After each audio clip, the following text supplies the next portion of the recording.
झंडा उखाड़ा, झंडा भी क्यों उखड़ा उसके पहले की भी बात कर लेनी चाहिए। उसी घर से पत्थरबाजी हुई, उसी घर से पत्थरबाजी के तहत उसके खिलाफ जो भी कार्रवाई होनी होगी होगी। अरे लेकिन क्योंकि ये नहीं होती, ये शरिया कानून जो लोग लागू करना चाहते हैं, इस देश के वो मौलाना, इस देश के वो लोग अफगानिस्तान में तालिबान के आने पर खुश हो रहे हैं। झूठ बोल रहे हैं, वहां से पथराव नहीं हुआ था, आप फिर लोगों को उकसा रहे हैं। जमीन क्या है ना, ये दिल्ली में बैठ के एसी के कमरे में बैठ के बदतमीजी करना, ये सपा प्रवक्ताओं का एक शगल है। गरीब निर्दोष एसी के कमरे में तो आप भी बैठे हुए हैं, आपको कैसे पता चल गया? आपको कैसे पता बैठे हुए हैं? आपके वोट के चक्कर में की गंदी आदत है, टीवी डिबेट में बदतमीजी की आदत होती है और झूठ बोलते हैं। कौन सा गाना चल रहा था, डीजे का वीडियो दिखाओ, हमने मांग करी है। अनिल जमे वीडियो दिखाओ, कहां गलत गाने बजा रहा था, कहां कौन कह रहा था? बहराइच की सड़कों पे इसी डिबेट में वीडियो दिखा दो, बहराइच की सड़कों पे जो हो रहा है, अभी लाठी डंडा दिखाइए, अभी की बात हम कर रहे हैं, अभी दिखाइए गोपाल मिश्रा ने कोई ऐसा वीडियो चलाया है, दिखाइए। जय श्री राम दोस्तों, कैसे आप? आई होप सारे स्वस्थ होंगे और मस्त होंगे।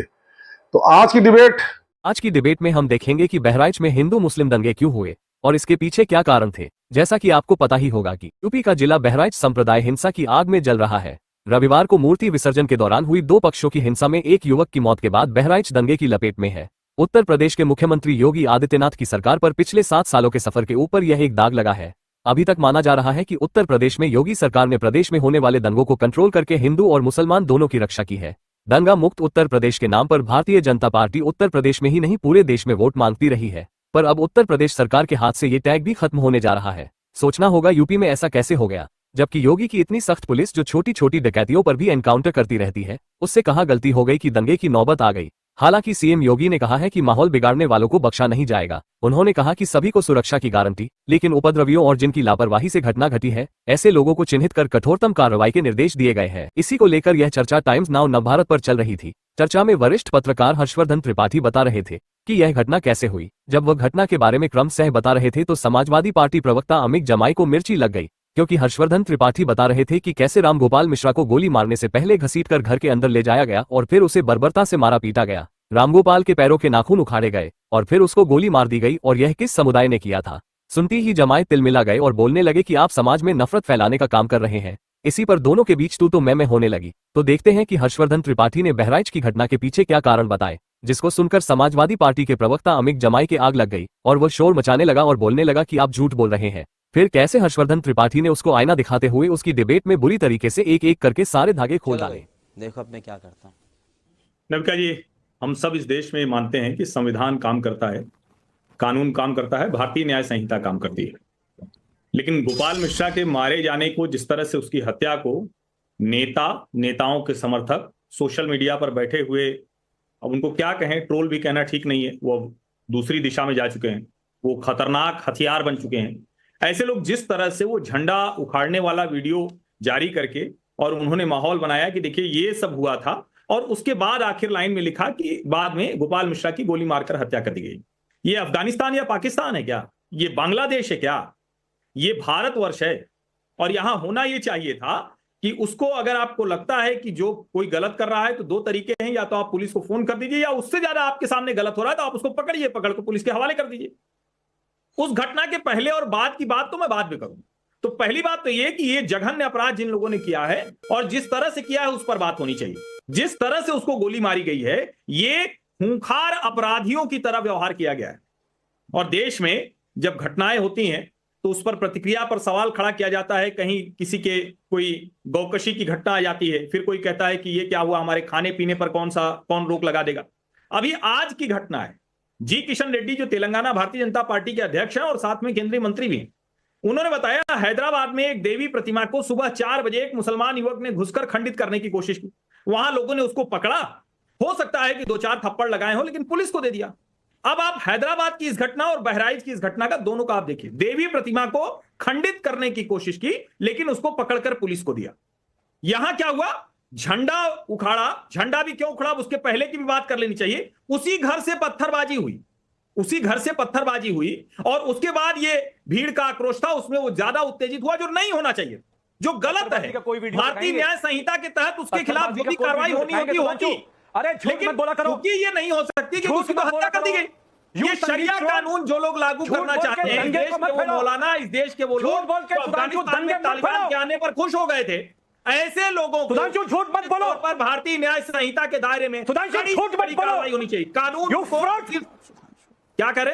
हर्षवर्धन जी क्या बोला उनका अमित जमाई नाम है, ने? सुधांशु जी नाम नहीं है। झूठ क्या बोल रहे हैं? हर्षवर्धन ये जी कह रहे हैं कि आप झूठ बोल रहे हैं, कहाँ पे हुई? वहां से पत्थरपत्ती का पथराव बताओ नहीं सबूत, हुआ था। वीडियो बताओ। आप फिर लोगों को उकसा रहे हैं। घटनाक्रम जो भी है उसकी इन्वेस्टिगेशन हो रही है।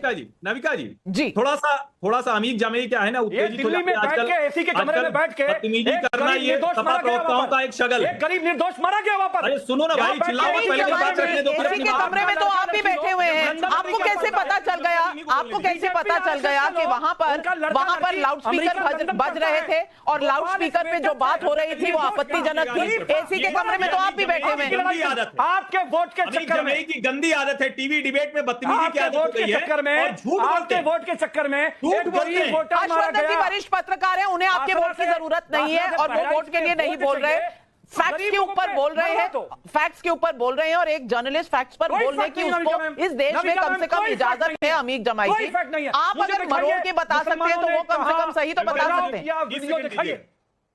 30 सेकंड से जी। देखिए, ये शरिया के तहत जो हत्या हुई है उसको बचाने की कोशिश अमीक जमाई कर रहे हैं। शरिया के तहत हत्या हुई है कि सामने दिखा हम हत्या करेंगे। मैं कह रहा हूं, और कहां कौन सा गाना चल रहा था, डीजे का वीडियो दिखाओ।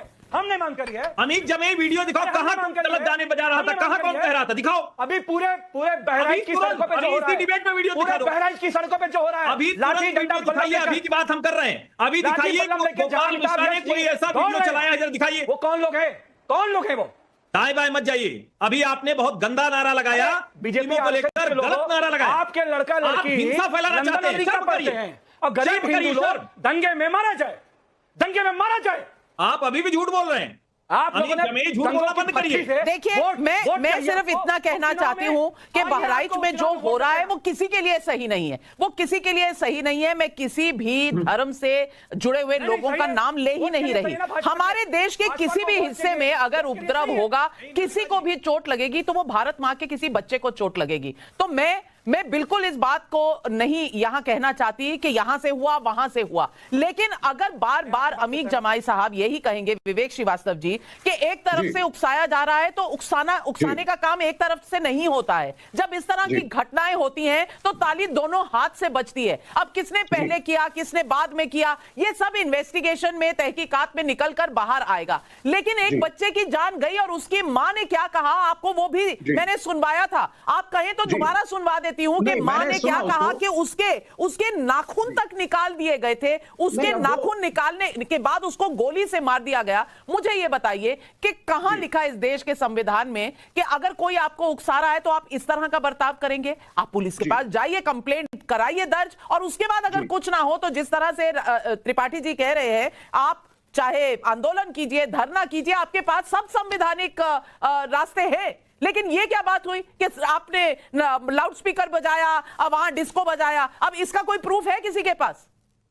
नहीं, देखिए, बड़ी सीधी सी बात है, पिछले 10 सालों से इस तरह की घटनाएं बहुत ज्यादा बढ़ चुकी हैं और ये एक तरफा, इसके लिए एक समुदाय को ब्लेम कर देना खड़े होकर के कि सारे मुसलमान वायलेंट है और शरिया कानून आ चुका है और उठा करके साहब कोई भी हिंदू है, कोई भी उत्सव है, उसको रोका जा रहा है, ये आधी सच्चाई है। पूरी सच्चाई तो ये भी थी कि जहांगीरपुरी में, यही दिल्ली के अंदर, मस्जिद के बाहर डीजे बजे थे, 3-3 बार राउंड लिए गए थे हनुमान जयंती के दिन। मैं पहला आदमी था जो वहां पहुंचा था, कम्युनिस्टों के साथ वृंदा करात ने आकर के बुलडोजरों को रोका था, जो आकर के पंचर वाला और जूस वाला जैसे गरीब लोगों की दुकानें तोड़ने लगे अचानक जस्टिस के नाम पर। तो ये जो 10 साल में भारतीय जनता पार्टी जानबूझ के इस तरह की इंसिडेंसेस को चाहती है, वो ये जानबूझ के चाहते हैं कि हिंदुओं की जान जाए, ये जानबूझ के चाहते हैं कि मुसलमानों को गलत दृष्टि से देखा जाए पूरे देश में, जिससे हिंदू डरे, पोलराइज हो और भारतीय जनता पार्टी को वोटों में फायदा मिले। इस पोलराइजेशन की राजनीति से, इन सारी चीजों से अगर किसी एक दल को फायदा होता है वोटों की राजनीति में, तो भारतीय जनता पार्टी है। दूसरी बात, देवी पाटन के मंदिर के महंत भी शायद योगी आदित्यनाथ ही हैं, पहले थे, इसको भी थोड़ा सा जरा डबल चेक किया जाए तो वहां पे भी उनका एक आधिपत्य है।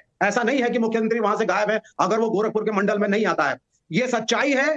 यति नरसिंहानंद यही दासना, यही गाजियाबाद से जो नारे लगाते हैं, हमने देखा है। एक तरफा मुसलमानों पे उंगली उठाना गलत है। सुधांशु त्रिवेदी को न्यूट्रल बात करनी चाहिए।